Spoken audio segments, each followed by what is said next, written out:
整个质量还是很不错的，就是会长得东倒西歪的样子，所以我决定就给它种到土里面去，让它。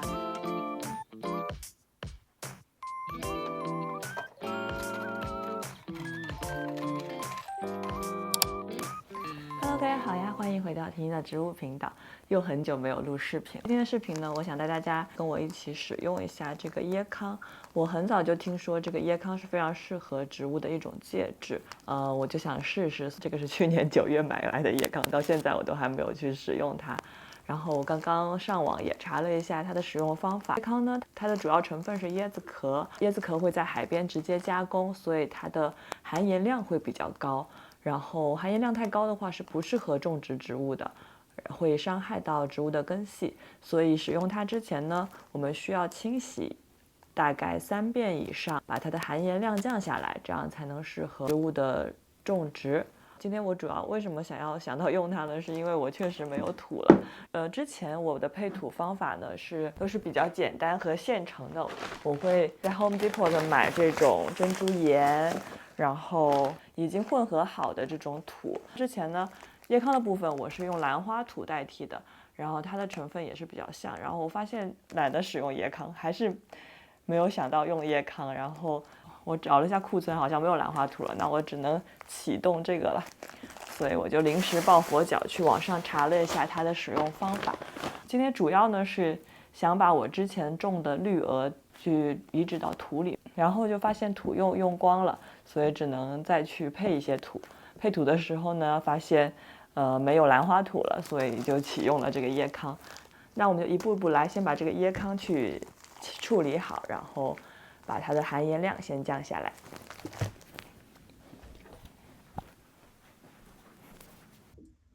好，那我们就来开始清洗椰糠。我这个是淘宝买来的椰糠，它有一块一块，大概有个10块吧。我先洗一块试。我怕就是这些掉落的碎片拥堵下水道的话，我会用一个这样的漏勺，然后下面用一个盆接住。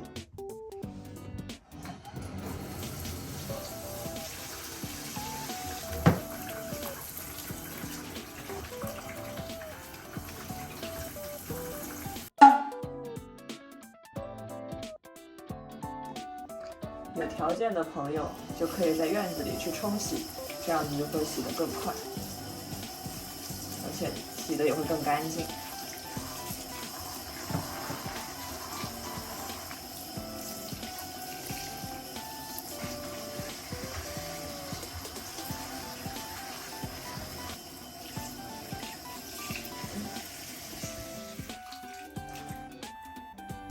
好了，现在开始清洗第3遍。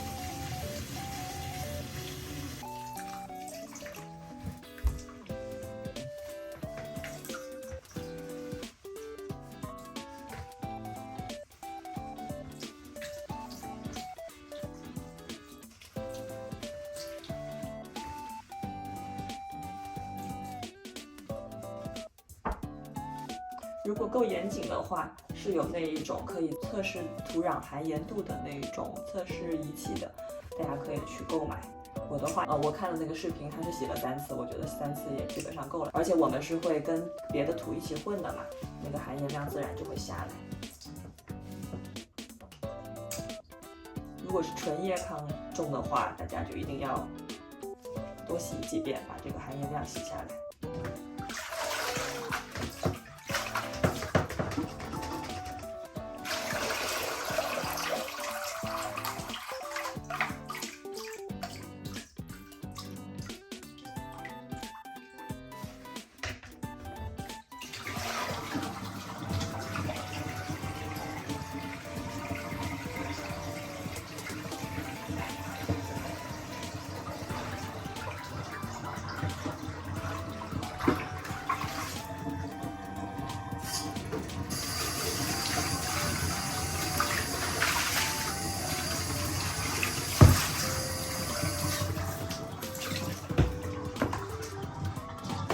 好的椰糠可以再在这儿晾干。好了，那我们就清洗好回来了。一个小小的方块泡发完之后，变成了这么多椰糠，我感觉今天我都用不完。如果想要把这些土储存的话，这湿着的放着肯定不太行，可能需要太阳晒一晒，再去把它储存起来之后可以用。然后今天的话，因为我想要直接把绿鹅种进去，所以用湿一点点也无所谓。那今天的话呢，我们就先把土混合好，然后接下来可以去种到绿鹅上。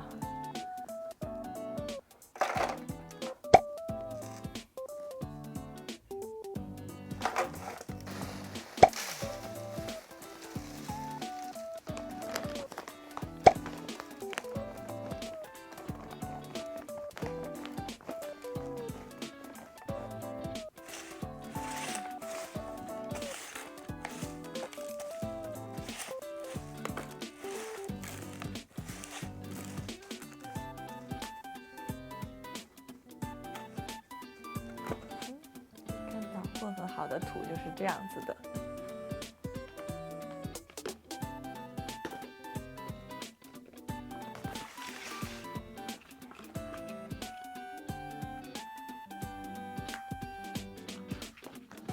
大家可以看到，我之前种的绿鹅在瓮里面，它长得非常好，但是由于瓮是半水培嘛，然后这个芋头需要半露在外面，所以它就是根基不稳，属于东倒西歪的类型。然后像这棵也是绿鹅这种海芋类的杆子又爱长得特别长，就是会长得东倒西歪的样子，所以我决定就给它种到土里面去，让芋头在土里面扎得深一点，这样它也不会东倒西歪了。那我们就开始吧。我们之前一直有讲这个换盆原则，就是要换比它大1个尺寸的就可以。但是我家只有这个是透明的了，我又比较喜欢透明盆，所以我就选用了这个透明盆。土配的比较松的话，我感觉应该还可以。你可以看到这个绿鹅，这个芋头非常小，然后杆子又特别重，它就有一种头重脚轻的感觉。我就想要把它换到更扎实的泥土里去，而不是这种半水培了。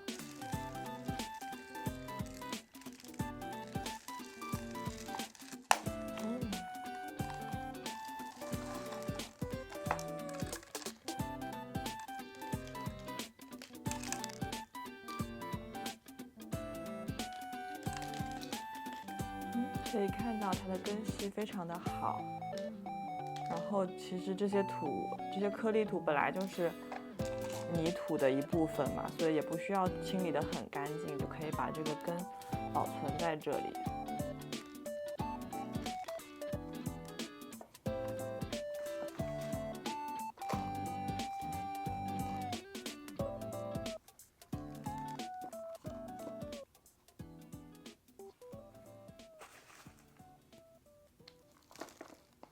因为土里的话会有一种干湿循环的过程，所以把这个绿鹅埋得比较深也没有问题。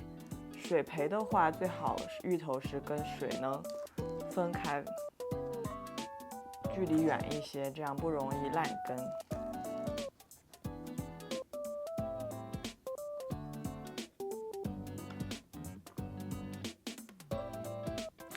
然后它的土比较疏松，我可能要给它找一个支撑的杆子。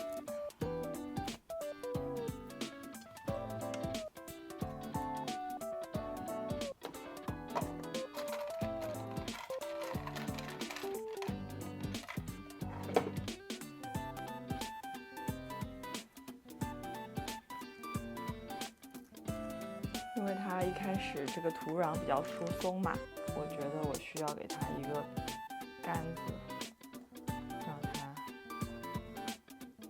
辅助它一下。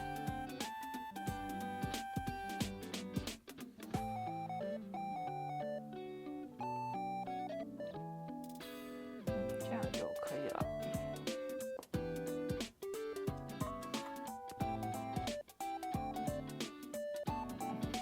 这个也已经整个芋头被它牵扯到外面了。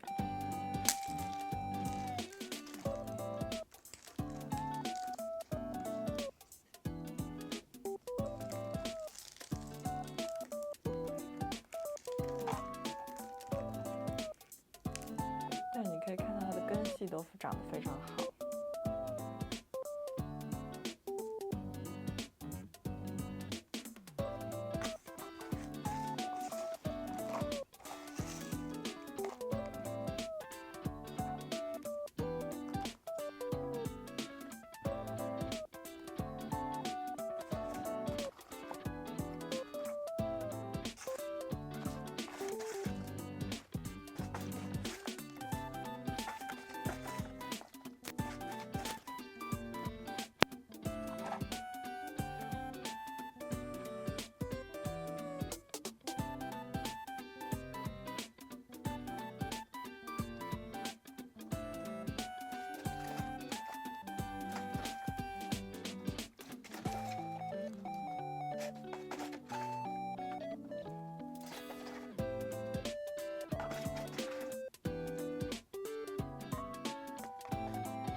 好了，那都给它种到盆里之后呢，我们就浇一点水，给这个土润一润。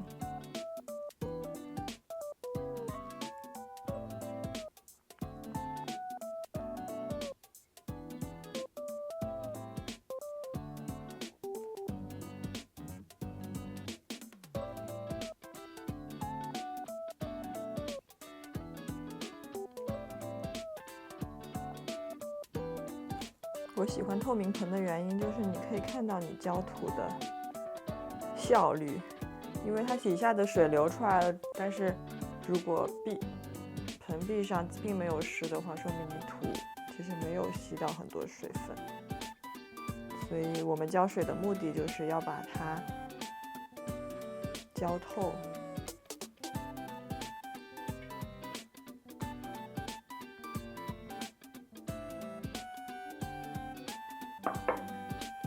我希望这一批绿鹅能好好长大。每次养绿鹅，别说绿鹅了吧，就是海芋类的话，都是一片新叶换一片旧叶，然后就永远就是过不了冬天。希望这批绿鹅能在我的绿植柜里面过一个冬天。